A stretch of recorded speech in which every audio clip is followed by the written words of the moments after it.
was an exciting finish to an exciting week. Beer bitch implications are bubbling up at the bottom of the standings. 5 of you guys are tied with a 5-4 record. And one of the formerly DQ'd is making a statement in the league. I was 1 for 5 in my picks. I'm gonna be getting drunk. And this is the weekly Giggity. Oh.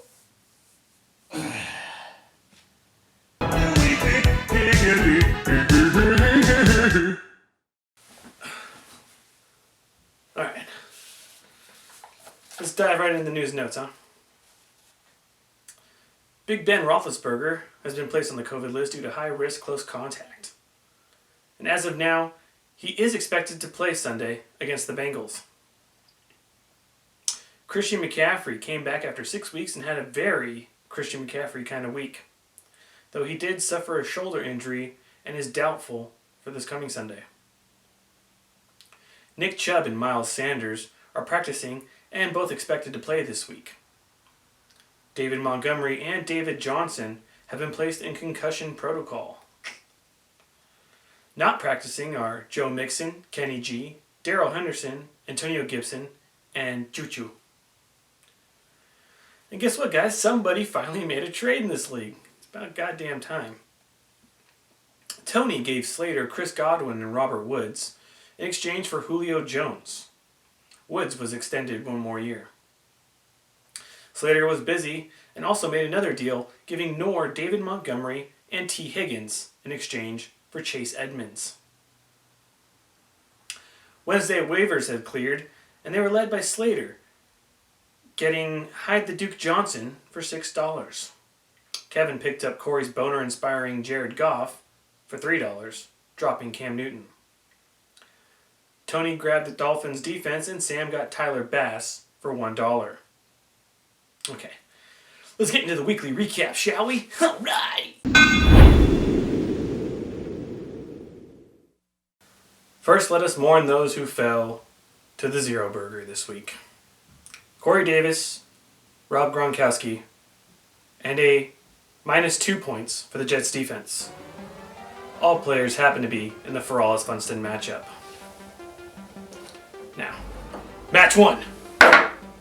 Corey versus Gomez.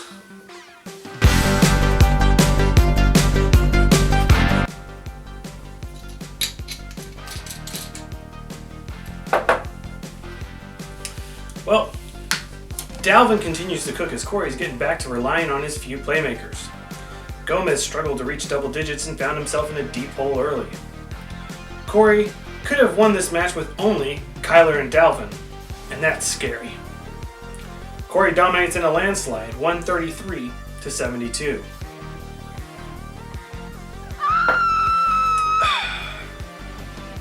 No surprise here. Tom Brady couldn't find the G-spot on a 12-pound pussy, let alone in one of his open receivers. Looking uncomfortable and confused all night, the Bucs just got fucked as TB12 had only 209 yards and 3 interceptions, resulting in 2 points. Showstopper. Dalvin took it last week, so I'm going to go with deep-fried Kyler Murray. In a shootout with the Dolphins, Kyler was masterful, completing 21 for 26 passes for 283 yards and 3 touchdowns. He also ran the ball for 106 yards and another touch, racking up 37 points. Match 2, Ferralis versus Tony.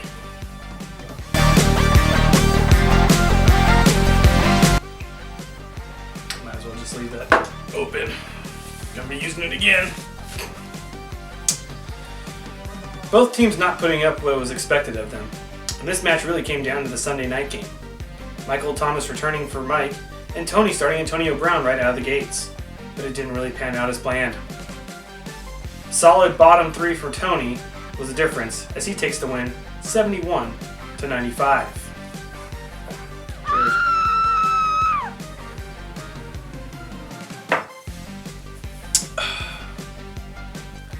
Might as well go with another buck here and say that Gronk done bucked up, only catching 1 ball for 2 yards on 6 targets. He even dropped one in the end zone. The entire Tampa team just looked like a high school powder puff team, if you ask me. Showstopper. Now I should go with Justin Herbert, who put up 23 and a touchdown even being taken away from him. But I'm going to go with Travis Kelce. By far the highest scoring tight end in the league, he separates himself even further, catching 10 balls for 159 yards. Match 3, Slater versus Sam.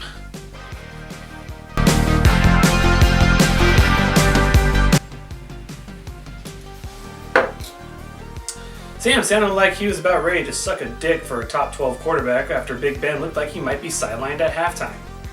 Lucky for him, the big bastard came back and really came through. Slater struggled with only Watson and Julio putting up double digits. Sam's wide receivers come through big and carry him to victory, 80-110.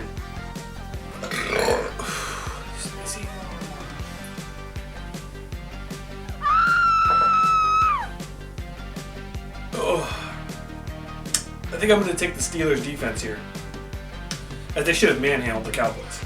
They still put up a respectable 9 points, but with problems that the Cowboys have been going through, you would think that the Steel Curtain could have walked away with 15 easily. Showstopper. Tyreek the Freak, believe it or not, had his first 100-yard game of the season. Targeted 18 fucking times, he caught 9 balls for 113 yards and 2 touchdowns, resulting in 23 points. Match 4, Kevin versus Jason.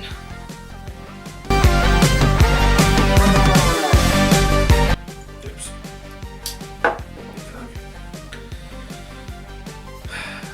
Well, this was the most exciting ending to a game that we've seen in a long time. Kevin needing 24 points from Cam Newton was certainly in the realm of possibility, but Monday night game turned out to be more of a game than we expected. Cam plays great, but comes up just 1 yard short. That's right, just 1 fucking yard. That's all he needed. No matter how you look at this one, it was as close as it gets, ending with a score of 79-79. But Jason takes it with Captain Kirk Cousins winning the tiebreaker. 1 fucking yard.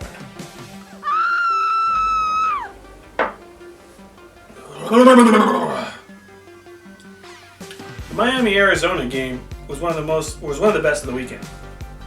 And you would think that the playmakers must have shown up in that shootout. Well, DeAndre Hopkins was pretty quiet. Seemingly being interfered with on every play by Xavier Howard, Hoppy ended up with only 3 catches for 30 yards. 30 on the dot. Another way to look at how close this matchup really was. TJ Hawkinson also had 39 yards, so a lot of guys just right there on the fucking brink that could have lost it or won it for either one of these guys. Showstopper. Cam should probably be here, but instead I'm going to go with the Titans defense. Jason's sticking with them after putting up negative points in 2 of the last 3 weeks. They really showed up against the Bears. 3 sacks and a fumble touchdown gave Bobo some hope, along with 16 points. Match 5, Areola versus Noor.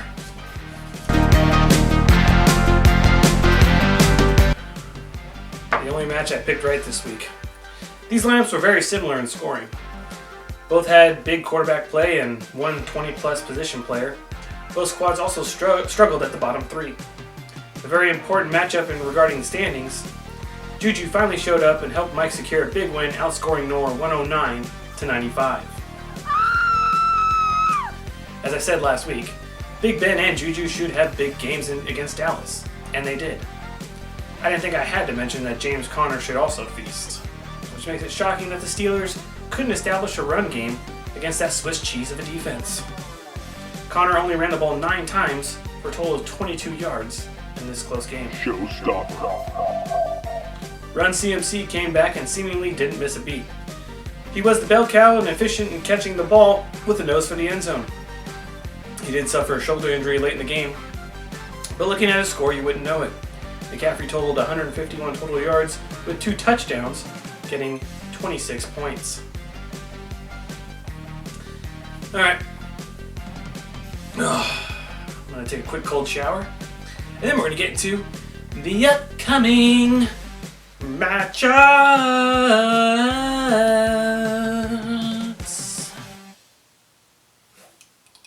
Up and coming.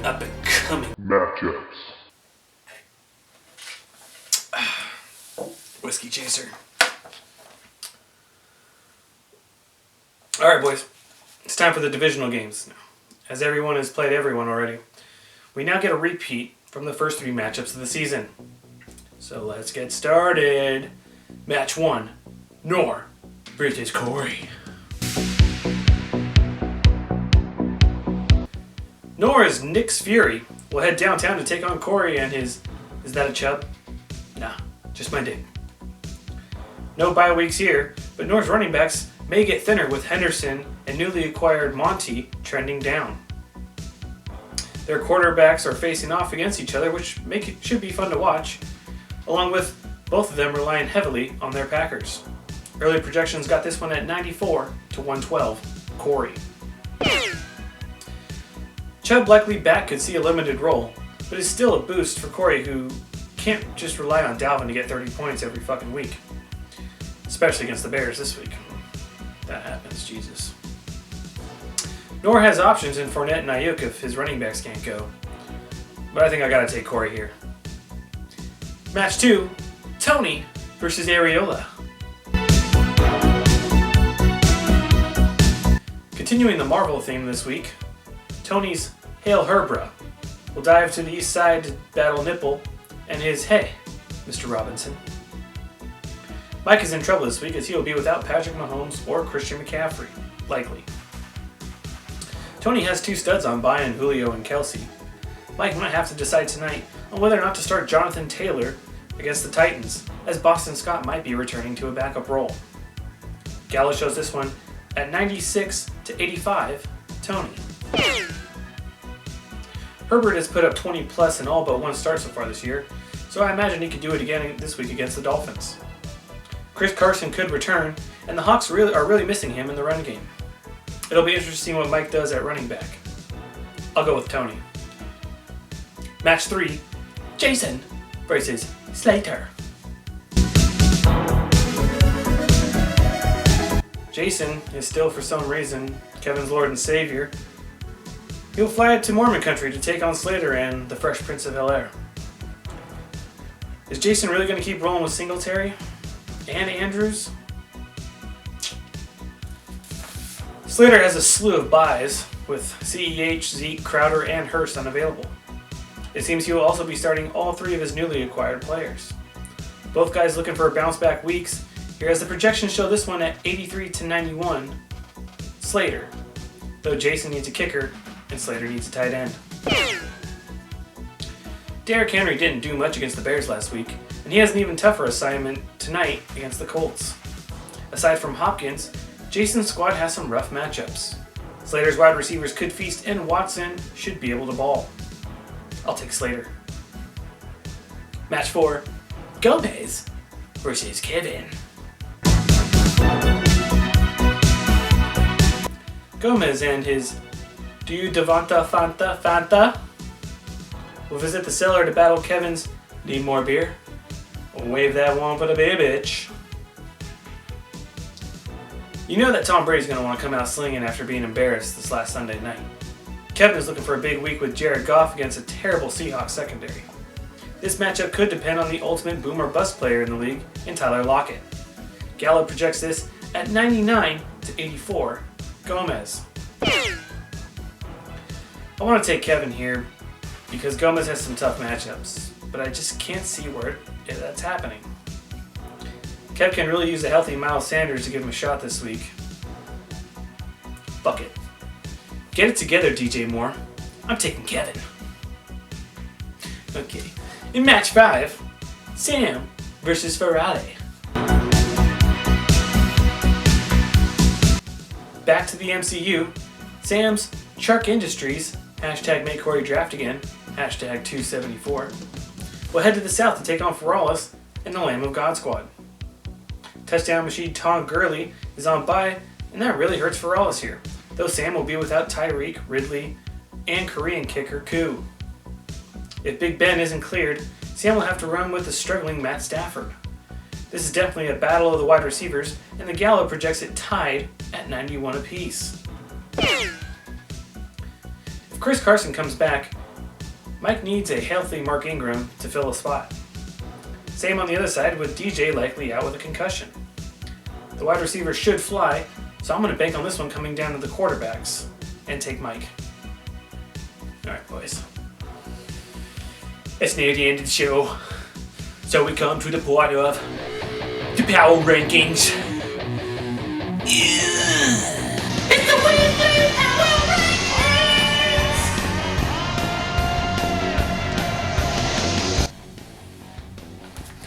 Let's dive right in, shall we? Number 10, Kevin Wallen. The playoff door is finally closed shut for this once proud franchise. All of this owner's attention going forward will be towards keeping out of last place. With only a single win separating life and death, these final 3 weeks will be something to watch. Number 9, Michael Ferrales. Week 9 killed the playoff hopes for another owner in the Gala, as the descent into madness continues for the reigning champ. What will go down as the worst scheduling luck in Gala history, for all this has to be sacrificing goats in the hopes of getting a win in the final stretch. Itchy mustache. Number 8, Jason Bases. Squeaking out a nail-biting, booty-scooting finish on Monday night with the year's first tie-breaking win. Jason not only solidified his exit from the beer bitch race. Wait, no, he still can get beer bitch. Corey, do your math. But he also rejoined the playoff race. It's a tough road ahead, but a reverse in fortunes with a 4-game win streak to finish the season could happen. Number 7, Alex Slater. Desperate times call for desperate measures. In the middle of a free fall, watching his top players underperform across the board, Slater pulled off a double trade to completely reconfigure his team. Time will tell if this was the boost his squad needed, or if it was too little, too late. Number 6, Alejandro Gomez. Tough week for this owner as Brady, Gordon, and Lockett combined for a measly 7 points. Better points should be ahead, but one has to wonder how high is the ceiling when you start 3 players from the same team every week. Number 5, Samuel Nix. Big weeks from Big Ben and Tyreek helped this owner walk right over his opponent. The lack of production from the running back position has been a concern all season, but it's amping up heading into the playoffs. Number 4, Noah Sander. Monster weeks from Allen and Adams wasn't enough to put this owner in the much-needed win column this week. The loss now puts Noah in a 5-way tie for 3rd place. Acquiring Monty and Higgins could prove to be the depth that he has needed. Number 3, Michael Ariola. Finally getting out of the goose egg streak, this owner came back strong with a 109-point outing. Being so low in the point standings will force Mike to win out in order to lock in a playoff berth, which shouldn't be too hard for his strong roster. Well, it can be hard to win out when you're going up this week against number 2, Tony Feinstein. The fun train continues to roll down Herb Street, picking up an old friend, Antonio Brown. Locked into a playoff spot and looking to preserve a bye week, this owner smartly made a 2-for-1 swap to rent Julio Jones for a championship push. That just leaves number 1, Corey Hart. Yet another week-leading performance on the back of Cook and Murray. This owner is again on an unstoppable season run. One more win will secure a bye week, and 2 more wins will secure the first overall seed. Playoffs are the only thing that matters going forward for this beast. Well, 3 weeks left, guys. And, it's tight. Shit. There's only really 2 that are knocked out so far. So, Jason's the one to watch, guys. He's he could still be beer bitch. He could still be in the playoffs. So that's a fun one. May all your obviously I've been drinking a little bit. May your weekend be blessed with touchdowns, yards, completions, and maybe a couple of fumbles. I'm on my knees, and this has been the Weekly Giggity.